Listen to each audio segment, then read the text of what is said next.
सबसे पहले उस तस्वीर को देखिए जिसे नासा के सैटेलाइट ने कैप्चर किया है। इस तस्वीर में प्रशांत महासागर का मध्य पूर्वी हिस्सा गहरे लाल रंग में दिख रहा है। लाल रंग यानी सामान्य से ज्यादा तापमान। प्रशांत महासागर में बन रहा सुपर एल नीनो। जैसा कि हमने पहले बताया, प्रशांत महासागर में इस नेचुरल फिनोमिना को एल नीनो कहा जाता है। इसमें सब कुछ उल्टा पुल्टा होने लगता है। अगर पानी और तापमान की सामान्य समझ के हिसाब से भी देखें तो पानी का ज्यादा तापमान का मतलब हुआ समुद्र से जमीन की तरफ बहने वाली गर्म हवा, और गर्म हवा का मतलब कहीं सूखा तो कहीं नमी के साथ मिलकर मूसलाधार बारिश। क्योंकि भारत में बारिश का मौसम प्रशांत महासागर के इसी हिस्से पर निर्भर करता है, सबसे ज्यादा ऊटपटांग मौसम यहीं देखने को मिल रहा है। मिसाल के लिए देश के मुंबई समेत पश्चिमी हिस्से में हो रही लगातार बारिश। मॉनसून की पहली ही बारिश मुंबई में इतनी मूसलाधार हुई, बल्कि कहें कि लगातार हो रही है। इसकी वजह से देश की आर्थिक राजधानी की पूरी गतिविधि ठप हो चुकी है। सड़कें पानी में डूब चुकी हैं, एक्सप्रेसवे तक बंद हो चुके हैं। मुंबई लोकल के निचले ट्रैक पर पानी भर चुका है। ट्रेनें पटरियों पर भारी जलभराव के बीच से गुजर रही हैं। ऐसा हाल मुंबई का आमतौर पर जुलाई के आखिर में नजर आता था, लेकिन इस बार शुरू में ही जैसे अरब सागर पूरे शहर में उमड़ने लगा है। ये एल नीनो का एक इंपैक्ट है। सामान्य से ज्यादा बारिश और समुद्र का बढ़ा हुआ जलस्तर, ये जब भी होता है तब मुंबई का हाल ऐसा ही होता है। रिपोर्ट के इस हिस्से में आपको दिखाते हैं कि पिछले 3 से 4 दिन की बारिश ने मुंबई के हाल क्या कर दिए। सरकार के दावे हर बारिश से पहले सब कुछ ठीक होने के होते हैं, लेकिन बारिश में हर दावा धरा का धरा रह जाता है। पूरी मुंबई पानी में तैरती हुई नजर आती है। मुंबई में जिधर देखिए उधर पानी हावी है। सड़कों पर, रेलवे ट्रैक पर हालत यह है कि बीएमसी ने लोगों से घर से ना निकलने की अपील की है।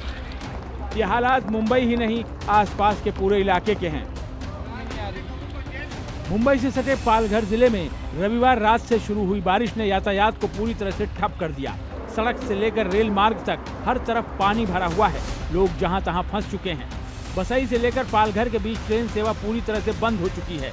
रेलवे ट्रैक्स पानी में समा चुके हैं। मूसलाधार बारिश की वजह से स्थिति खराब हुई है। देखिए, बड़ी संख्या में जो लोग हैं वो यहाँ वसई स्टेशन पर फंसे हुए हैं। आपको इधर मैं तस्वीर दिखाता हूँ कि पूरी की पूरी जो वसई स्टेशन पे पटरियाँ हैं, आप देखिए पानी में डूब चुकी हैं। इसका सबसे बड़ा जो असर पड़ा है रेल रूट की आवाजाही, यानी रेल सेवा पूरी तरह से अब ठप हो चुकी है। वसई से लेकर पालघर के बीच में जो पालघर, इसके अलावा विरार, नाला सोपारा के लोग हैं वो मुंबई नहीं जा पा रहे हैं। साथ ही जो मुंबई से विरार या पालघर की तरफ जिन्हें जाना था वो उस दिशा में नहीं जा सकते, और जो लोग सुबह निकले थे वो इस वक्त यहाँ स्टेशन पर पूरी तरह से फंसे हैं। इस तरह मैं आपको तस्वीर दिखाता हूँ। देखिए, ये तस्वीर आप देखिए, पूरी तरह से पटरियाँ पानी में डूबी हुई हैं वसई रोड पर।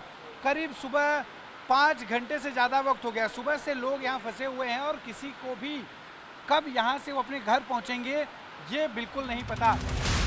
उधर मुंबई के मानखुर्द इलाके में बारिश की वजह से 3 मंजिला चौल ढह गई, जिसमें कम से कम 6 लोगों की मौत हो गई। पीछे जो एक स्ट्रक्चर है वो जमींदोज हो चुका है। कल रात को है, तकरीबन 8:30 बजे की बात है। ये ग्राउंड +2 का पूरा स्ट्रक्चर था। 5 छोटे बच्चे और एक महिला, इसमें कुल 6 लोगों की मौत हुई है, और एक शख्स जो है इनको फिलहाल घाटकोपर के राजावाड़ी हॉस्पिटल में एडमिट करवाया गया है। और यहाँ पे इस इलाके में 1-2 बिल्डिंग है जिसको धोखादायक कहा गया है, और 2-3 दिन पहले से ही इस बिल्डिंग को धोखादायक कह दिया गया था। मुंबई से सटे ठाणे में पिछले 2 दिनों से मूसलाधार बारिश थमने का नाम ही नहीं ले रही। बीते 24 घंटे में यहाँ 250 से भी अधिक मिलीमीटर बारिश दर्ज की गई है। बारिश की वजह से मुंबई पुणे एक्सप्रेसवे हाईवे पर चारों तरफ बस पानी ही पानी दिख रहा है। पुणे से मुंबई की तरफ जाने वाली लेन पर लोनावाला के पास गाड़ियां पानी में फंसी हुई हैं। पुणे के मिसिंग लिंक पर लैंडस्लाइड की वजह से एक्सप्रेसवे अभी तक बंद है। मॉनसून के पहले ही चरण में देश के पश्चिम से लेकर उत्तर तक का इलाका भारी बारिश से इस वक्त हलकान हो चुका है। महाराष्ट्र से लेकर गुजरात, राजस्थान और हिमाचल प्रदेश तक भारी बारिश, तेज आंधी और भूस्खलन से एक बड़ा संकट खड़ा हो चुका है। इस कुदरती आफत के प्रशांत महासागर कनेक्शन को समझने से पहले देखिए ये ग्राउंड रिपोर्ट जो हमारे संवाददाताओं ने भेजी है। ये महाराष्ट्र के सतारा जिले की तस्वीर है। आमतौर पर सूखे की वजह से सुर्खियों में रहने वाले इस जिले में भारी बारिश अब रुकने का नाम नहीं ले रही है।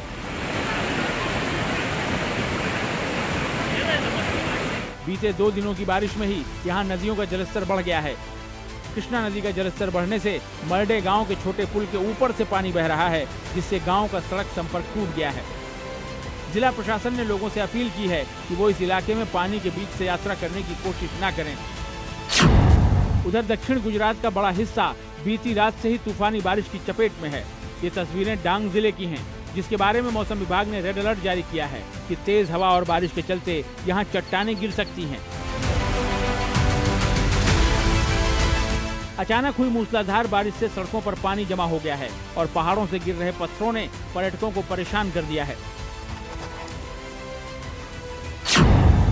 देश के उत्तर में स्थित हिमाचल प्रदेश में बारिश ने बड़ी मुसीबत बढ़ा दी है। पहाड़ों की रानी शिमला में लगातार बारिश का असर अब सामने आने लगा है। शिमला के क्राइस्ट चर्च के पास भूस्खलन की वजह से सुरक्षा दीवार का बड़ा हिस्सा ढह चुका है। हालांकि इस घटना में किसी तरह के जानमाल के नुकसान की खबर नहीं है, लेकिन सुरक्षा के मद्देनजर इलाके पर निगरानी रखी जा रही है। लगातार बारिश के कारण पहाड़ी क्षेत्रों में भूस्खलन का खतरा बढ़ गया है। प्रशासन ने लोगों से अपील की है कि बारिश के दौरान अनावश्यक यात्रा से बचें और संवेदनशील क्षेत्रों में विशेष सावधानी बरतें। अगर आप देश के किसी ऐसे इलाके से ताल्लुक रखते हैं जहां मानसून आ चुका है लेकिन बारिश नहीं हो रही है, सूखे और उमस जैसे हालात हैं, तो आपको बाढ़ की ये तस्वीरें चौंका रही होंगी, क्योंकि देश के मध्य और पूर्व के ऐसे कई इलाके हैं जहां सामान्य से कम बारिश हो रही है। खरीफ फसलों की खेती में मुश्किलें आ रही हैं। ये मौसम विभाग भी कह चुका है और इस बार मानसून सामान्य नहीं होगा, बारिश कम होगी और इसकी वजह है प्रशांत महासागर में बन रहा अल नीनो, जिसका जिक्र हमने शुरू में किया था। अब इसे समझिए।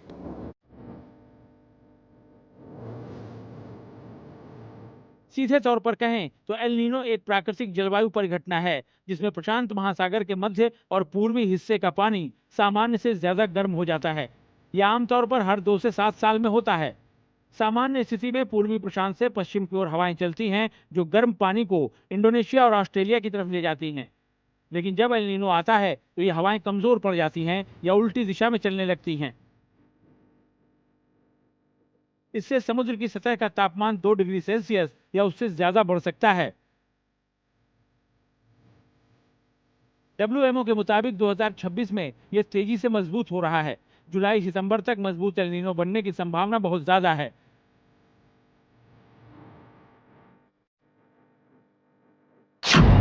नासा की जेट प्रोपल्शन लेबोरेटरी के शोधकर्ताओं का कहना है कि प्रशांत क्षेत्र में देखी जा रही स्थितियां 1997 से काफी मिलती जुलती हैं। उस साल अब तक के सबसे शक्तिशाली एल नीनो में से एक बना था, जिसे गॉडजिला एल नीनो कहा जाता है। वैज्ञानिकों का कहना है कि इस बार का एल नीनो लगातार मजबूत हो रहा है। इससे दुनिया के हर हिस्से में गर्मी बढ़ेगी और बारिश का मौसम पर असर पड़ेगा। दैत्याकार होते एल नीनो की वजह से न सिर्फ प्रशांत महासागर का तापमान बढ़ रहा है, बल्कि इसकी वजह से अंटार्कटिका में बर्फ पिघलने की घटना भी तेज हुई है।